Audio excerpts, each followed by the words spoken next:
selanjutnya kita akan belajar tema 3, benda di sekitarku, subtema 1, aneka benda di sekitarku, pembelajaran keempat. Plastik, solusi, dan masalah. Anak-anak, coba kalian perhatikan benda-benda yang ada di rumahmu. Sebutkan benda-benda yang terbuat dari plastik. Ternyata sangat banyak alat rumah tangga yang terbuat dari plastik. Mulai dari ember, gayung, sampai sendok sayur. Kantong kemasan dan botol air minum juga terbuat dari plastik. Sekarang ini banyak sekali benda berbahan dasar plastik.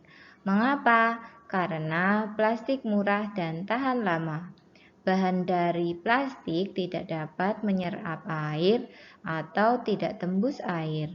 Plastik pun mudah dibentuk dan ringan. Oleh karena itu, plastik dapat dibuat menjadi berbagai benda. Plastik memberikan banyak manfaat, akan tetapi plastik juga dapat menimbulkan masalah. Plastik membutuhkan waktu yang lama untuk terurai secara alami, sekitar puluhan bahkan ratusan tahun. Perhatikan tabel berikut ini.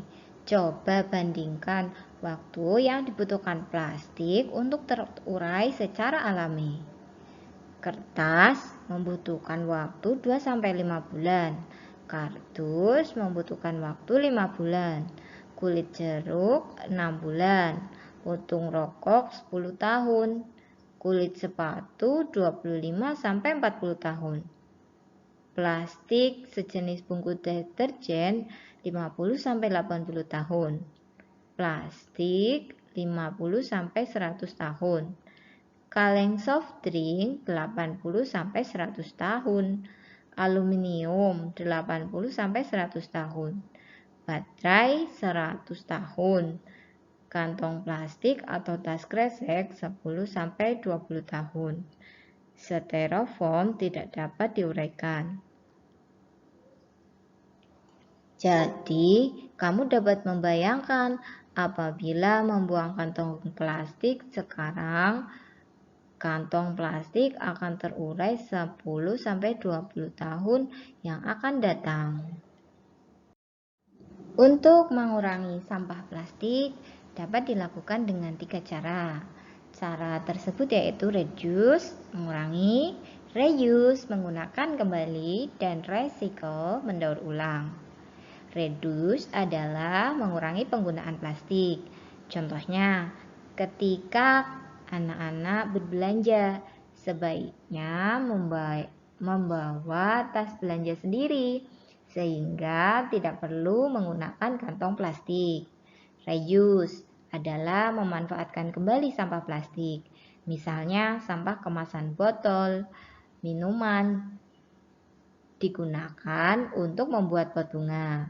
Recycle adalah daur ulang plastik yang biasanya dilakukan di pabrik. Sampah plastik diolah menjadi barang baru yang dimanfaatkan lagi.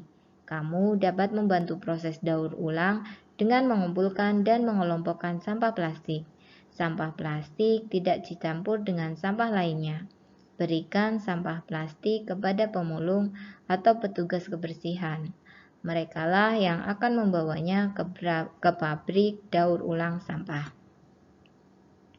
Nah, anak-anak, makanya marilah kita gunakan plastik dengan bijak. Apakah anak-anak tahu penggunaan produk plastik secara tidak ramah lingkungan menyebabkan berbagai masalah lingkungan hidup yang serius? Dampak negatif dari sampah plastik antara lain: 1. Merusak ekosistem laut akibat limbah plastik. 2. Merusak rantai makanan. 3. Merusak habitat hewan sehingga membunuh hewan di sekitarnya. 4. Mencemari tanah dan air tanah. 5. Menyebabkan polusi udara apabila dibakar. 6. Menimbulkan masalah kesehatan bagi manusia. Untuk mengatasi itu, ada beberapa solusi untuk mengurangi permasalahan sampah plastik. Antara lain: 1. Membawa tas belanja sendiri dari rumah. 2. Memakai kemasan plastik yang dapat digunakan kembali. Ketiga, membawa botol minuman sendiri dari rumah. Keempat, mengurangi penggunaan sedotan. Kelima, tidak membuang sampah plastik sembarangan. Dan keenam, memilih sampah plastik. Musyawarah merupakan salah satu hal yang penting bagi kehidupan manusia, baik dalam kehidupan berbangsa, bernegara, di sekolah, di rumah, dan di lingkungan masyarakat dalam menyelesaikan suatu permasalahan yang dihadapi, sehingga mencapai kesepakatan. Demokrasi Pancasila di Indonesia, penentuan hasil dilakukan dengan cara musyawarah dan mufakat. Jika tidak ada jalan keluar dalam pemecahan masalah, maka akan dilakukan voting atau pemungutan suara terbanyak. Musyawarah memiliki ciri-ciri sebagai berikut. Yang pertama, dilakukan berdasarkan atas kepentingan bersama. Yang kedua, hasil keputusan musyawarah dapat diterima dengan akal sehat dan sesuai hati nurani. Ketiga, pendapat yang diusulkan dalam musyawarah mudah dipahami dan tidak memberatkan anggota musyawarah. Keempat, mengutamakan penimbangan moral dan bersumber dari hati nurani yang luhur. Musyawarah juga memiliki beberapa manfaat seperti berikut ini. Yang pertama, melatih untuk mengemukakan pendapat. Dua, masalah dapat segera terpecahkan. Ketiga, keputusan yang dihasilkan mempunyai nilai keadilan. Keempat, hasil keputusan yang diambil menguntungkan semua pihak. Yang kelima, dapat menyatukan pendapat yang berbeda.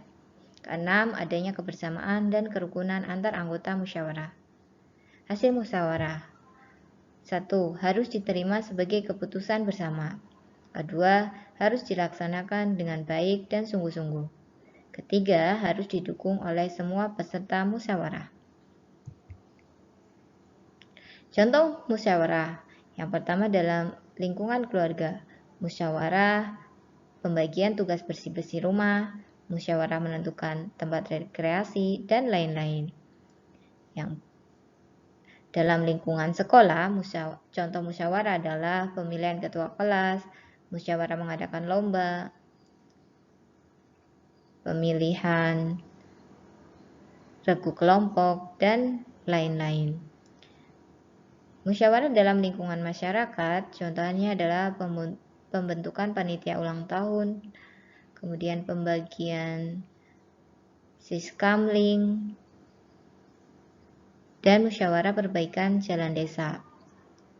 Dalam lingkungan negara, contohnya adalah rapat anggota DPR, musyawarah memutuskan undang-undang, dan lain sebagainya. Tugas Bahasa Indonesia. Yang pertama, mengapa banyak orang menggunakan benda yang terbuat dari plastik? Yang kedua, apa penyebab dari menumpuknya sampah plastik?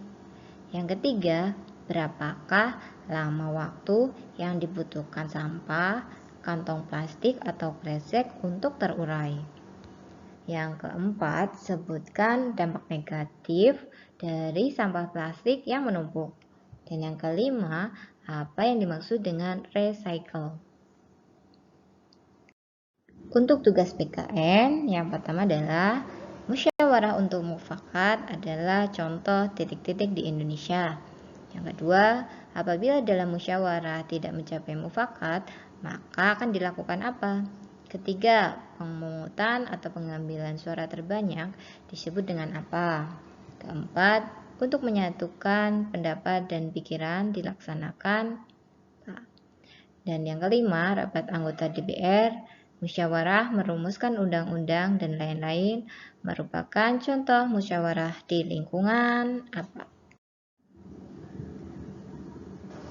Nah, demikianlah pembelajaran hari ini anak-anak. Semoga materi yang Bu Guru sampaikan dapat kalian pahami dan menjadi ilmu yang bermanfaat. Sekian dari Bu Dea. Wassalamualaikum warahmatullahi wabarakatuh.